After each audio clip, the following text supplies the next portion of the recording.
Novel دلبر پیا، تحریر ہما قریشی، قسط نمبر 2۔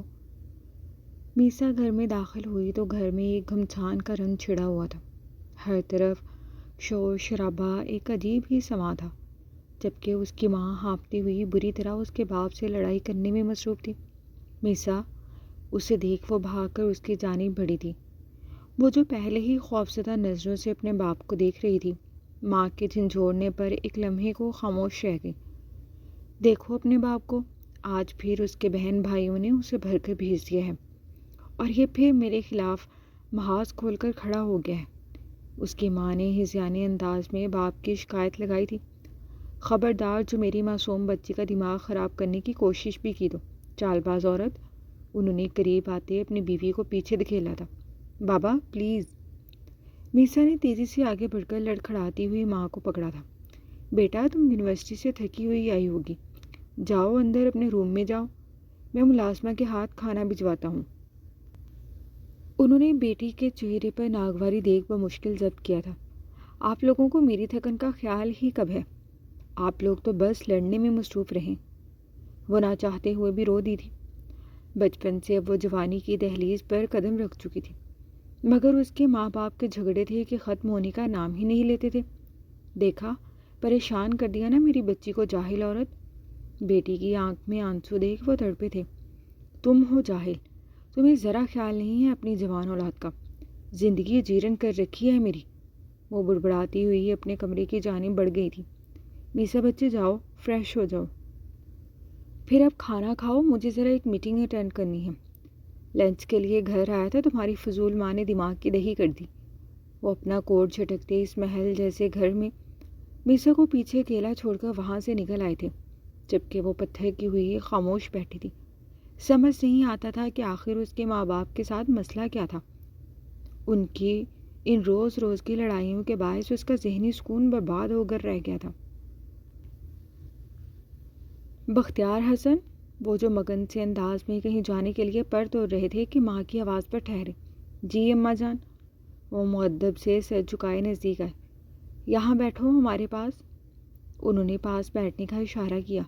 کیا چاہتے ہو ہم سے؟ بختیار حسن نے چھمبے سے ان کی جانب دیکھا تھا۔ مطلب؟ وہ ناسمجھی سے گویا ہوئے۔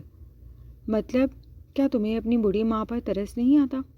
ارے تم میری پہلی اولاد ہو، اور پہلی اولاد کے سر پر صحرا سجانے کا کتنا چاؤ ہوتا ہے ماؤں کو، کچھ اندازہ ہے تمہیں؟ وہ ذرا تاسفی لہجے میں بولی تھی۔ باقی 4 کی شادیاں تو کر دی نا آپ نے، اب آپ اپنی پوتی پوتاؤں کے سر پر صحرا سجانے کی تیاری کریں۔ انہوں نے ایک بار پھر بات گھمانی چاہی تھی۔ میری بات نہ پلٹو، انہوں نے ناگواری سے کہا۔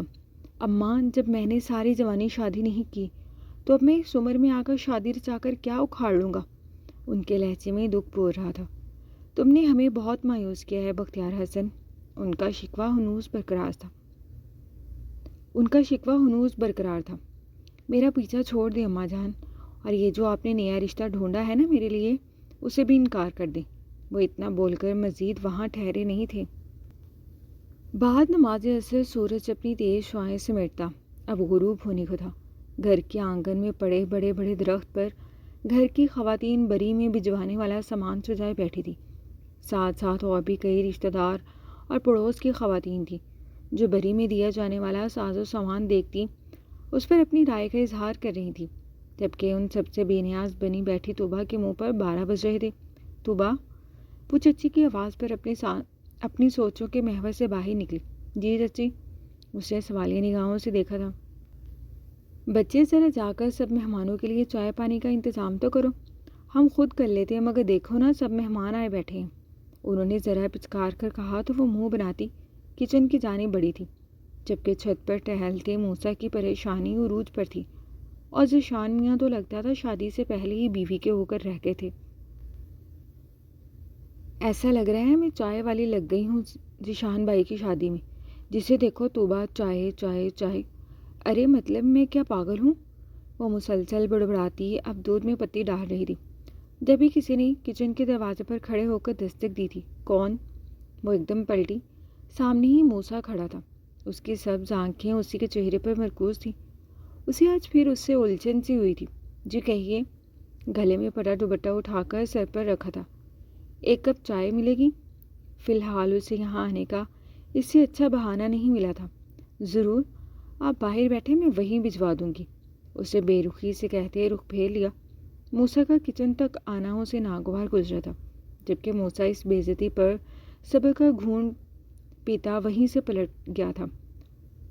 اسے دیکھ کون کہہ سکتا تھا کہ یہ وہی موسیٰ ابراہیم تھا جو ناک پر مکھی نہ بیٹھنے دے، مغرور، انا پرست، خود کو توپ چیز سمجھنے والا، اور اب بالکل زمین زادہ بنا اپنی سندریا کی ایک جھلک کے لیے خواری اٹھا رہا تھا۔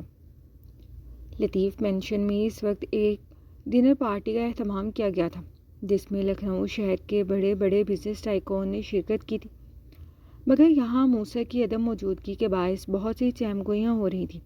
قمر صاحب، کسی شناسہ آواز پر وہ چونکے۔ جی مسٹر سلجوگ، کیسے ہیں آپ؟ وہ انہیں دیکھ مسکرائے۔ ہم تو ٹھیک، الحمدللہ مزے میں ہیں، لیکن میں آپ سے ناراض ہوں۔ قمر صاحب نے ذرا نہ سمجھی سے دیکھا۔ وہ کیوں بھلا؟ ان کے ماتھے پر بل نمودار ہوئے تھے۔ میں نے آپ سے اپنی بیٹی اور موسیٰ کے بارے میں بات کی تھی۔ آپ نے کہا تھا کہ موسیٰ کے US سے واپسی کے بعد میں سوچ کر جواب دوں گا۔ انہوں نے یاد دہانی کرائی۔ جی مجھے یاد ہے، مگر ابھی میری موسیٰ سے بات ہی نہیں ہو سکی۔ قمر صاحب بہت اچھے سے سمجھ رہے تھے کہ یہ میرج پرپوزل سے زیادہ بزنس پرپوزل تھا۔ تو جلدی کیجیے نا قمر صاحب، کہیں دیر نہ ہو جائے۔ ویسے آپ میری پرنسس سے ملیے۔ چلیں میں آپ کو اپنی لاڈلی سے ملواتا ہوں۔ مجھے پورا یقین ہے کہ موسیٰ انکار کر ہی نہیں سکتے۔ وہ ذرا تفاخر سے بولتے اشارے سے اپنی اسٹائلش سی بیٹی کو قریب بلا رہے تھے، جبکہ قمر صاحب بس یہی سوچ رہے تھے کہ نہ جانے آخر موسیٰ نے اپنی زندگی کو لے کر کیا فیصلہ لے رکھا تھا۔ طوبہ صحن میں پڑے جھولے پر لاپرواہ سے بیٹھی اپنی بلی سے کوئی راز و نیاز کرنے میں مصروف تھی، جبھی وہاں موسیٰ چلا آیا تھا۔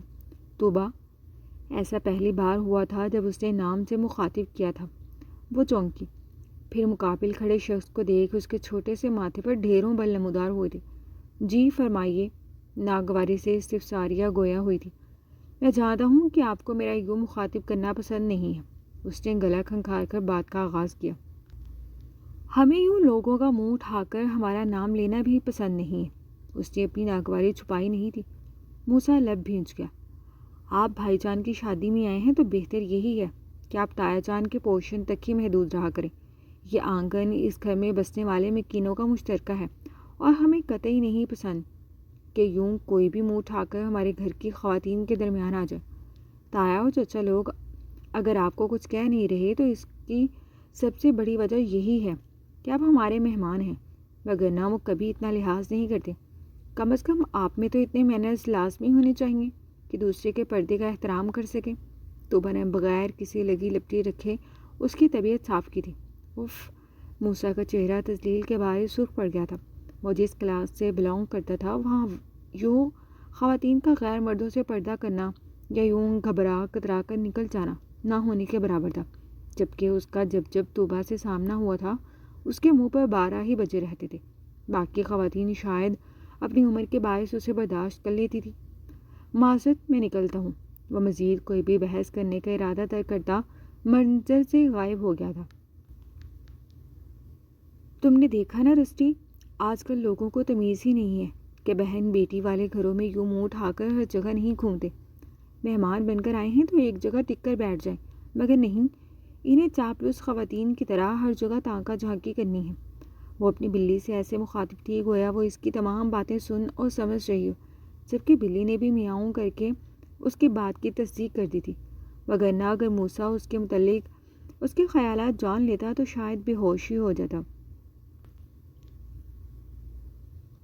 آج ذیشان کی ہلدی کی رسم تھی۔ گھر میں موجود نوجوان لڑکیاں مہندی لے کر دلہن والوں کی طرف جا رہی تھی، جبکہ ذیشان کو گھر میں ہی مایوں بٹھا دیا گیا تھا۔ موسیٰ یار، یہ کیا بات ہوئی؟ شادی میں بس 2 دن باقی ہیں اور اب تو واپس جا رہا ہے، جبکہ پچھلے 2 ماہ سے ہماری صورت پر سوار تھا۔ ذیشان نے اسے پیکنگ میں مصروف دیکھ دانت پیس کر کہا تھا۔ شٹ اپ یار، ایک ضروری کام آ گیا، بس اس لیے جا رہا ہوں، اور فکر نہیں کر، نکاح سے پہلے یہاں واپس پہنچ جاؤں گا۔ اسے طوبہ کا یوں طنز کرنا اس کی ایگو ہرٹ کر گیا تھا۔ بھلا اس سے کب برداشت کیا تھا کسی کا اس ٹون میں بات کرنا؟ اچھا ٹھیک ہے، مرضی تیری۔ وہ اسے ضدی بنا دیکھ کندھے اچکا گیا۔ اور طوبہ کا کیا کرنا ہے؟ اس نے آئی برو اٹھائی۔ تم اپنی بہن کا مجھ سے کیوں پوچھ رہے ہو؟ وہ اس سے زاریہ مسکرایا۔ کیونکہ غالباً کل آپ میری بہن کو اپنی نکاح میں لینے کی خواہش ظاہر کر رہے تھے۔ ذیشان نے یاد دہانی کرائی تو اس نے گھورا۔ تو مطلب گھر میں جو رشتے والے آئے بیٹھے ہیں ہم انہیں ہاں کر دیں؟ اس نے اس کی دکھتی رگ پر ہاتھ رکھا تھا۔ میں اسی لیے گھر جا رہا ہوں تاکہ جلد از جلد گرینڈ پا سے طوبہ کے متعلق بات کر سکوں، پھر ہی کوئی بات آگے بڑھ سکے گی۔ اب ظاہر سی بات ہے اب اپنا رشتہ لڑکی کے باپ سے خود تو منہ اٹھا کر نہیں مانگ سکتا نا۔ اس نے ناراضگی کا اظہار کیا۔ اچھا بھائی معاف کر دے، جو مرضی چاہے کر، مگر میں سوچ رہا ہوں کہ پھر بھی چچا کے کان میں یہ بات ڈال دوں تاکہ وہ کوئی بھی فیصلہ لینے سے قبل ایک بار سوچ ضرور لیں۔ ذیشان نے سنجیدگی سے اظہار خیال کیا۔ ضرورت نہیں ہے، میں پہلے گرینڈ پا سے بات کرنا چاہتا ہوں، پھر ہی کوئی فیصلہ ہوگا۔ میں نہیں چاہتا کہ اپنی زندگی کے اس قدر اہم فیصلے میں انہیں غیروں کی طرح انفارم کروں۔ موسیٰ کی بات پر وہ خاموش ہو گیا۔ آفٹر آل وہ بہن والا تھا، جو منہ اٹھا کر تو بہن کا رشتہ نہیں مانگ سکتا تھا۔ ٹھیک، جیسا تمہیں بہتر لگے۔ وہ کندھا تھپتھپا کر روم سے نکل آیا تھا۔ لطیف مینشن میں اس وقت صبح کا سماں تھا۔ شاہانہ طرز ڈائننگ ٹیبل پر موجود گھر کے تمام ہی مکین ناشتہ کرنے میں مصروف تھے۔ جبھی موسیٰ اپنا سوٹ کیس تھامے اپنے روم کی جانب بڑھتا دکھائی دیا تھا۔ موسیٰ، قمر صاحب کی آواز پر وہ چاروں نے چار ٹھہرا۔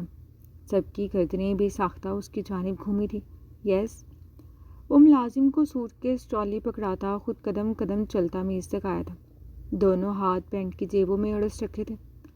آئیں بیٹا، ہمارے ساتھ ناشتہ کریں، انہوں نے خوش دلی سے کہا۔ موسیٰ نے استحضاریہ نگاہوں سے اپنے باپ کی جانب دیکھا تھا۔ گرینڈ پا، آپ اپنی فیملی سے فارغ ہو جائیں، پھر آرام سے بیٹھ کر بات کرتے ہیں۔ بلکہ آپ آفس جا رہے ہیں، میں آپ کو وہیں جوائن کروں گا۔ وہ اپنی بات کہہ کر اپنے باپ کے سرخ چہرے پر ایک نظر ڈال کر منظر سے ہٹ گیا تھا۔ آسمانی رنگ شلوار سوٹ میں ملبوس طوبہ سلیقے سے سر پر دوپٹہ جمائے رشتے والوں کے سامنے سر جھکائے خاموش بیٹھی تھی۔ موٹی موٹی سیاہ آنکھوں میں آنسو چمک رہے تھے۔ بہن، ہمیں تو سچ میں طوبہ بچپن سے ہی بہت پسند ہے، مگر پھر بھی ہم چاہتے ہیں کہ آپ ایک بار طوبہ بیٹی کی رضامندی لے لیں تاکہ ہم بات پکی کر سکیں، انہوں نے متبسم لہجے میں کہا تھا۔ جی جی بہن، ضرور۔ وہ بھوپال شہر کے رہنے والے تھے۔ اپنی اکلوتی بیٹی کو خود سے اتنا دور کرنا آسان تو نہیں تھا، مگر بیٹی تھی، اگر اب نصیب لڑ گیا تھا تو وہ نصیب کے سامنے مجبور تھے۔ کیا آپ اس لڑکی کو لے کر سنجیدہ ہیں موسیٰ؟ موسیٰ کی زبانی ساری بات سننے کے بعد قمر صاحب نے سنجیدگی سے پوچھا تھا۔ جی، میں اتنا سنجیدہ ہوں کہ اس لڑکی کو اپنی زوجیت میں لینا چاہتا ہوں، اور میں چاہتا ہوں کہ میری طرف سے صرف آپ ساتھ چلیں۔ کسٹمر چیئر پر جھکا کھڑا، وہ اس وقت محض پینٹ کے ساتھ سفید شرٹ میں ملبوس سبز آنکھوں میں سنجیدگی کے لیے ہمیشہ کی طرح پرکشش لگ رہا تھا۔ اس لڑکی کا گھر، خاندان، مطلب وہ ہمارے سرکل میں پلیز گرینڈ پا، میں کسی قسم کی فضولیات سننے کے موڈ میں نہیں ہوں۔ آئی لو ہر، دیٹس آل۔ ویسے بھی ہم وہاں نارملی ہی جائیں گے۔ یہ نام، اسٹیٹس، بینک بیلنس آپ لکھنؤ کی گلیوں میں ہی چھوڑ کر جائیے گا۔ اٹس مائی ہمبل ریکویسٹ، کیونکہ وہ ہمارے اسٹیٹس سے میچ نہیں کرتے، اور میں کسی بھی طرح طوبہ یا اس کی فیملی کو لیٹ ڈاؤن فیل نہیں کروانا چاہتا۔ اس بار اس نے واضح لفظوں میں اپنے دادا کو باز رکھا تھا، کیونکہ وہ جانتا تھا کہ وہ خاندانی حسب نسب اور خاندانی رکھ رکھاؤ کو لے کر کس قدر پوزیسو تھے۔ اوکے اوکے، ڈونٹ وری، ہم کل ہی جائیں گے بچے کا ہاتھ مانگنے۔ پہلی بار ہمارے پوتے نے ہم سے کوئی فرمائش کی ہے، ہم اس کی اس خواہش کو پورا کرنے کی ہر ممکن کوشش کریں گے، اور ویسے بھی اب تو وہ ہمارے لیے اور بھی خاص ہو گئی ہیں۔ آفٹر آل وہ ہمارے اسٹون مین پوتے کا دل پگھلانے کا باعث بنی ہیں، اب تو ہر حال ان سے ملنا ہی پڑے گا۔ وہ کھڑے ہوتے اس کے مقابل آتے جو معنویت سے گویا ہوئے تھے، جبکہ وہ طوبہ کے ذکر پر کھل کر مسکرایا تھا۔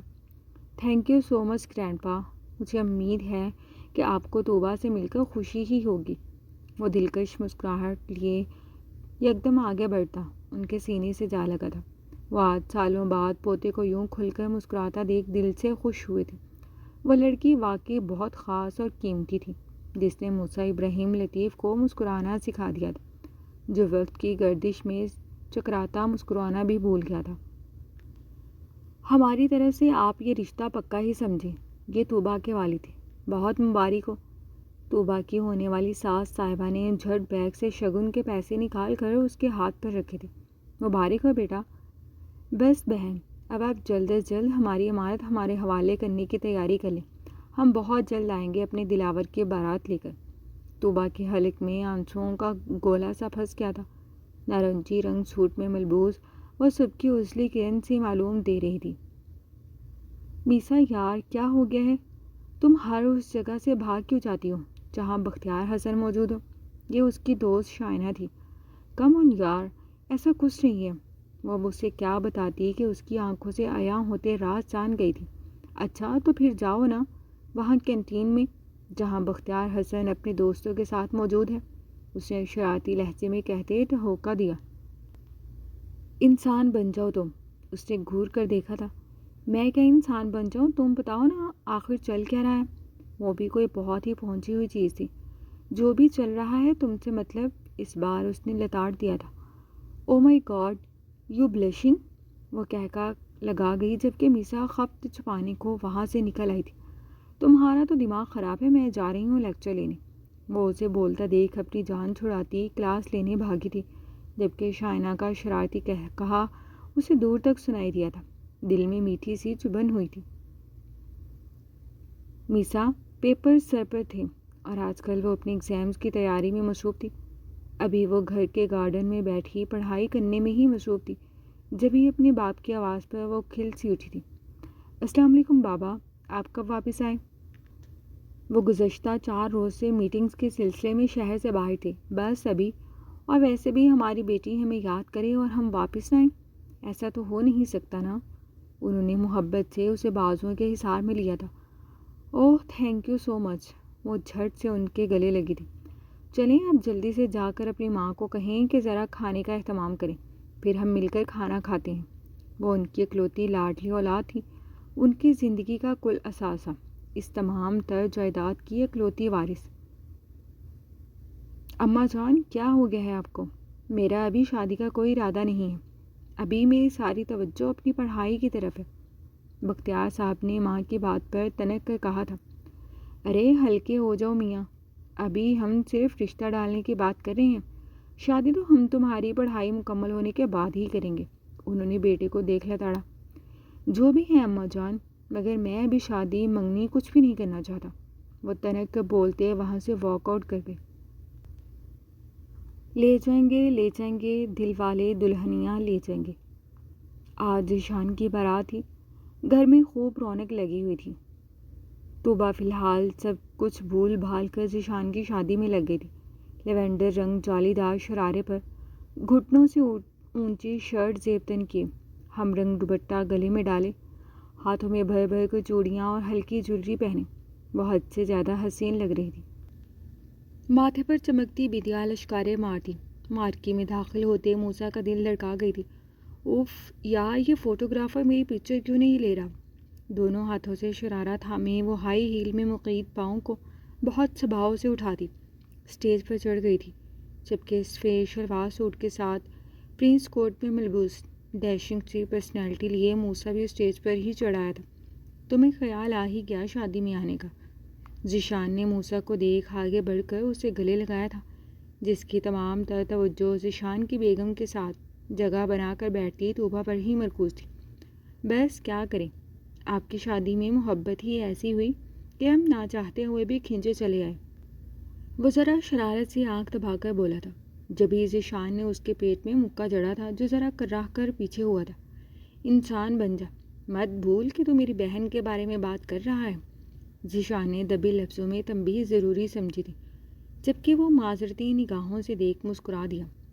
چل آجا غریب آدمی، تو بھی ہمارے ساتھ تصویر بنوا لے، کیا پتہ تجھے کبھی زندگی میں کسی نے یہ موقع دیا بھی ہو یا نہیں۔ ذیشان نے طوبیٰ کو دیکھ ذرا شرارت سے کہا تھا، جو سنی انسنی کر گئی تھی۔ مہربانی ہے آپ کی۔ اب منظر یوں تھا کہ موسیٰ اور طوبیٰ دونوں دلہا دلہن کے ساتھ صوفوں پر براجمان تھے، جبھی فوٹوگرافر نے یہ منظر کیمرے کی آنکھ میں قید کرتے ہمیشہ کے لیے امر کر دیا تھا۔ اوہ تو یہ ہیں توبہ! قمر صاحب جو پنڈال میں ذرا الگ تھلگ بیٹھے ہوئے تھے، موسیٰ کے قریب آنے پر ذرا زو معنویت سے بولے تھے۔ موسیٰ ہولے سے مسکرایا تھا۔ آپ کو پسند آئیں؟ ساتھ کرسی گھسیٹ کر بیٹھتے ہی اس نے سوال کیا۔ پسند؟ ہمیں تو بہت اچھی لگی ہیں، معصوم سی، پیاری سی۔ ہمیں تو فکر ہونے لگی ہے آپ جیسے شیطان کے ساتھ ان کا گزارا کیسے ہوگا۔ ان کی فکر مندی پر موسیٰ کا کہکہا بھی ساختہ تھا۔ اتنی بھی معصوم نہیں ہے اب۔ اس کے لہجے سے یہاں محبت پر قمر صاحب دل سے مسکرائے تھے۔ جبھی وہاں ذیشان چلا آیا تھا، قمر صاحب کھڑے ہو گئے تھے۔ السلام علیکم سر، کیسے ہیں آپ؟ Thanks for coming. آپ آئے، بہت اچھا لگا۔ اپنی خوشی چھپاتے ہوئے اس نے ایک ہی سانس میں کہا تھا۔ وعلیکم السلام، ہم ٹھیک، اللہ کا شکر ہے بیٹا، شادی کے بہت بہت مبارک ہو۔ وہ خوش دلی سے مسکرائے۔ آئیے انکل، میں آپ کو بابا اور چاچو سے ملواتا ہوں۔ وہ ایک نظر موسیٰ کی جانب دیکھ کر مسکرا کر ذیشان کی ہمراہی میں ساتھ بڑھے تھے۔ توبہ بچے، اب بس بھی کرو رسمیں کرنا، اب بھابھی کو ان کے کمرے میں پہنچا دو، بس اب وہ تھک گئی ہیں۔ سب سے پہلے دہلیز ٹھنڈا کرنے کی رسم ہوئی، پھر کھیر کھلائی، اس کے بعد میٹھا کھلانے کی، پھر انگوٹھی ڈھونڈنے کی، اور اب بس آخری رسم رہتی تھی، دلہن دلہا کی منہ دکھائے گی۔ بس آخری رسم رہتی ہے مما، ذیشان بھائی اور بھابھی کو شیشہ دکھائے گی۔ اس کے کہنے پر سبھی مسکرا دیے تھے، جبکہ اس بار ذیشان بھی سیدھا ہو کر بیٹھا تھا۔ باتیں کھلی کھلی جا رہی تھیں۔ چلو لڑکیوں، ذرا جلدی سے آئینہ لے کر آؤ۔ توبہ تیزی سے کمرے کی جانب بڑھی تھی، جبھی ذیشان کی سائڈ ذرا پیچھے کو ہو کر کھڑا موسیٰ بڑی دلچسپی سے سب رسومات دیکھ رہا تھا۔ توبہ نے جلدی سے آئینہ گھونگھٹ کاٹ کر بیٹھی ذیشان کی بیگم کی جانب رکھا تھا، ساتھ ہی دونوں کے سر پر لال رنگ چنری ڈال دی تھی۔ اب اجازت ہے بھائی جان، آپ اپنی بیگم کے چہرے مبارک کا دیدار کر سکتے ہیں۔ توبہ کی شرارتی آواز پر سب کے چہروں پر مسکان نے اپنی چھاپ دکھائی تھی۔ جبھی آئینے میں نظر آتے دونوں کے عکس پر ذیشان اور ماروح کی نظریں ملی تھیں، اور ایک شور سمجھ گیا تھا، جبکہ وہ دونوں بھی ہولے سے مسکراتے شرما کر نگاہیں پھیر گئے تھے۔ چلو چلو لڑکیوں، بہت رات ہو گئی، اب بچی کو کمرے میں پہنچا کر آؤ۔ وہ ساری دلہن کے شرارے کا گھیرا تھامے ذیشان کے کمرے کی جانب جا رہی تھی، جبکہ اب ذیشان کو اس کے دوستوں نے آن گھیرا تھا۔ بھائی جان لائیے نیک نکالیں، میں آپ کی اکلوتی بہن ہوں۔ کمرے کے سامنے استادہ کھڑی توبہ نے مغرور لہجے میں کہتے ہتھیلی ذیشان کے سامنے پھیلائی تھی۔ اکلوتی بہن؟ بہنا، آپ کی شادی کی شاپنگ سے لے کر ہر رسم کا نیک وصول کرنے تک مجھ غریب کو پورا کنگال کرنے کے باوجود تم ابھی بھی نیک لینے کی آس لیے کھڑی ہو۔ ذیشان تو بے ہوش ہونے کو تھا۔ یہ شادی تھی کہ بربادی؟ اف، شکر کہ اس کی ایک ہی بہن تھی، وگرنہ شاید وہ تو ان کا نیک کے نام پر حق دے دے کر ہی کنگلا ہو جاتا۔ ہاں ذیشان میاں، بہنوں کو ایسے نہیں بولتے، بہن بیٹی کو دینے سے رزق میں اضافہ ہی ہوتا ہے، گھٹتا نہیں ہے۔ چلیں شاباش، اپنا بٹوا ہماری شہزادی کے حوالے کر دیں، اتنی دعائیں کرتی ہیں ہماری بیٹی آپ کے لیے۔ یہ ذیشان کے والد تھے، جو اپنے کمرے کی جانب جا رہے تھے کہ بیٹے کی نڈھال آواز سن تنبیہی لہجے میں بولے، تو ذیشان نے ذرا منہ بنا کر ان کے حکم کی تکمیل کرتے توبہ کے سر پر ہاتھ رکھا تھا، جس نے یکدم یاہو کا نعرہ بلند کیا تھا۔ اجازت ہے؟ بالکل، جائیے جناب، میری بھابھی آپ کا انتظار کر رہی ہوں گی۔ وہ مسکرا کر کمرے میں داخل ہوا تھا، جبکہ توبہ خوشی سے جھومتی اپنے کمرے کی جانب بھاگی تھی، کیونکہ شادی میں آئی ساری لڑکیوں کو اس کی ماں نے الگ سے نیک دینا تھا، جبکہ یہ سارا اس کی ملکیت تھا۔ صبح دلہن کے گھر والے ناشتہ لے کر آئے تھے، جبکہ سب بڑے اس وقت تایا جان کے پوشن میں بیٹھے تھے۔ قمر صاحب نے اچانک ہی توبہ کا رشتہ مانگ لیا تھا۔ سبھی ہونکوں کی مانند ایک دوسرے کی شکل تک رہے تھے۔ لطیف انٹرنیشنل کے نام سے بھلا کون ناواقف تھا؟ ہمیں آپ کے رشتے سے کوئی اعتراض نہیں، مگر پہلے ہی توبہ کا ایک رشتہ آیا ہوا ہے اور ہم نے جواب بھی دے رکھا ہے۔ توبہ کے والد جہانگیر صاحب نے گلا کھنکھار کر اصل وجہ پیش کی تھی، جبکہ خاموش بیٹھے موسیٰ نے جبڑے بھینچے تھے۔ جہانگیر صاحب، ابھی صرف رشتہ پکا کیا ہے نا، نکاح تو نہیں ہوا؟ قمر صاحب نے ٹھہرے ہوئے لہجے میں کہا۔ نہیں مگر پھر بھی انہوں نے کچھ کہنا چاہا۔ جہانگیر صاحب، موسیٰ ہمارا لاڈلا پوتا ہے، اس نے پہلی بار ہم سے کوئی فرمائش کی ہے، ہم نہیں چاہتے کہ ہم اپنے پوتے کو مایوس کریں۔ جہانگیر صاحب کے ماتھے پر بل نمودار ہوئے تھے۔ جناب، طوبہ ہماری اولاد ہے، کوئی شو پیس نہیں۔ انہوں نے اپنی ناگواری چھپائی نہیں تھی۔ انکل، گرینڈ پا کے کہنے کا وہ مطلب نہیں تھا۔ میں طوبہ کو پسند کرتا ہوں اور آپ کو اس بات کا یقین دلاتا ہوں کہ وہ میرے ساتھ بہت خوش رہیں گی، پر پلیز آپ اس رشتے سے انکار نہ کریں۔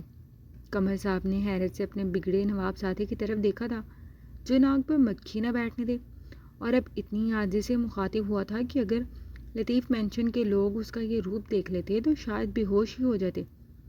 بیٹا، ہم سوچ کر جواب دیں گے۔ انہوں نے موسیٰ کے لہجے میں پوشیدہ سچائی محسوس کر مفاہمت سے کام لیا تھا۔ ویسے بھی وہ اتنے دنوں سے گھر میں رہ رہا تھا، انہیں اس کے چال چلن میں کوئی کھوٹ نہیں نظر آیا تھا۔ دوسری بڑی بات، وہ اتنی بڑی بزنس امپائر رن کر رہا تھا تو یقیناً کچھ تو باز تھی نا اس میں۔ میسا جی، وہ جو حسن سے بستی بچاتی جلدی سے نکلنا چاہ رہی تھی کہ عقب سے ابھرتی آواز پر ٹھہری۔ جی، وہ ناچار پلٹی تھی۔ مجھے آپ سے کچھ بات کرنی تھی۔ وہ لفظوں کو ترتیب دے رہا تھا۔ حسن، میں اس وقت مصروف ہوں۔ اس نے ایک بار پھر کچرا کر نکلنا چاہا تھا۔ زیادہ نہیں، بس تھوڑا سا وقت چاہیے۔ اس نے ایک بار پھر منت کی۔ میں نے آپ سے کہا نا میں مصروف ہوں۔ وہ ذرا تیز لہجے میں بولتی وہاں سے بھاگنے کے سے انداز میں نکلی تھی، جبکہ وہ پیچھے کھڑے خاموش رہ گئے تھے۔ میسا بچے، وہ ماں کی آواز پر چونکی۔ جی مما، اس نے نارمل لہجے میں استفسار کیا۔ بیٹا، آج تمہارے تایا لوگوں کی فیملی دعوت پر آ رہی ہے، تو کوشش کرنا آج آپ گھر پر ہی رہو۔ میسا کی پیشانی پر بل پڑے تھے۔ دعوت؟ کس چیز کی دعوت؟ اس نے حیرت سے استفسار کیا۔ ارے تمہارے تایا نے منگنی کی تھی نا کچھ روز قبل، بس اسی کی خوشی میں۔ پتہ تو ہے تمہیں اپنے باپ کا۔ ماں کی اطلاع دینے پر وہ تعصب سے نفی میں سر ہلا کر رہ گئی۔ اس کے باپ کی بھی عجیب و غریب ہی منطق تھی۔ میسا، اور کتنے سال رہ گئے ہیں آپ کی گریجویشن کے؟ اپنے تایا کے سوال پر وہ چونکی۔ ابھی تو 5واں سیمسٹر چل رہا ہے تایا ابو، اس نے مطلع کیا۔ انگلش لٹریچر میں کر رہی ہیں نا؟ انہوں نے تصدیق چاہی۔ جی جی، اس نے جھٹ کہا۔ بس بھائی صاحب، میسا اپنی پڑھائی مکمل کر لے تو جلد اس کی بھی شادی کریں گے۔ ساتھ بیٹھے زمان صاحب نے محبت سے بیٹی کو اپنے حساب میں لیا تھا۔ یہ تو بہت اچھی بات ہے، ویسے بھی جوان بچیوں کو زیادہ گھر نہیں بٹھانا چاہیے، انہوں نے اظہار خیال کیا۔ کہہ تو آپ ٹھیک رہے ہیں۔ میسا سر جھکائے سب سن رہی تھی، جانتی تھی کہ اس کے تایا کی نظر محض اس کی جائیداد پر تھی، اور وہ میسا کو بھی اپنے بیٹے کے لیے لینے کا ارادہ رکھتے تھے تاکہ انڈائریکٹلی تمام تر جائیداد ان کے پاس آ جاتی۔ موسیٰ یار، تو جا رہا ہے، تھوڑا صبر تو کر جا، ابھی تو ولیمہ ہوا ہے، گھر والے سوچ کر ہی جواب دیں گے۔ ذیشان نے ہمیشہ کی طرح اسے پیکنگ میں مصروف دیکھ روکا۔ اب میں ایک ہی بار بارات لے کر آؤں گا۔ میں جتنی عاجزی اور انکساری کے ساتھ مسئلے کو حل کر سکتا تھا میں نے اپنی طرف سے پوری کوشش کی۔ اب اس رشتے کے لیے اپنے گھر والوں کو راضی کرنا تیری ذمہ داری ہے۔ دوسری بات، کمپنی کو میری ضرورت ہے، میں مزید آن لائن ڈیل نہیں کر سکتا، اس سے باور کراتے لہجے میں کہا تھا۔ چل ٹھیک ہے، انشاءاللہ، دیکھنا فیصلہ تیرے ہی حق میں ہوگا، اس نے مطمئن کرنے والے لہجے میں کہا تھا، تو وہ انشاءاللہ بولتا اپنی پیکنگ میں مصروف رہا۔ موم، مریم انہیں پکارتی ہوئی روم میں داخل ہوئی تھی، جہاں امبرین قیمتی ساڑی زیبتن کیے ڈائمنڈ جویلری گلے میں پہنتی کہیں جانے کے لیے تیار ہو رہی تھی۔ یس بیبی، وہ ذرا نزاکت سے اس کی جانب گھومی۔ آپ کہیں جا رہی ہیں؟ جسم سے چست جینز شرٹ میں ملبوس مریم نے سوالیہ استفسار کیا۔ گولڈن ڈائی بالوں کی ناگن سی لٹوں میں ہزاروں قسم کی ربڑ بینڈ لگا کر عجیب سٹائل میں باندھ رکھا تھا۔ یس بیبی، آپ کے ڈیڈ کے ساتھ ایک بزنس ڈنر کے لیے جا رہی ہوں، اس نے یاد دہانی کرائی تھی۔ اوہ اچھا، چلیں پھر آپ جائیں، کل بات کرتے ہیں۔ ابھی ہنی سنو تو، وہ اسے تیزی سے پلٹتا دیکھ آوازیں دیتی رہ گئی، جبکہ وہ سنی انسنی کرتی وہاں سے واک آؤٹ کر گئی۔ یہ لڑکی بھی نا ضد میں بالکل موسیٰ پر گئی ہے، وہ بڑبڑاتی ہوئی دوبارہ سے اپنی تیاری میں مگن ہو گئی تھی۔ جاری ہے۔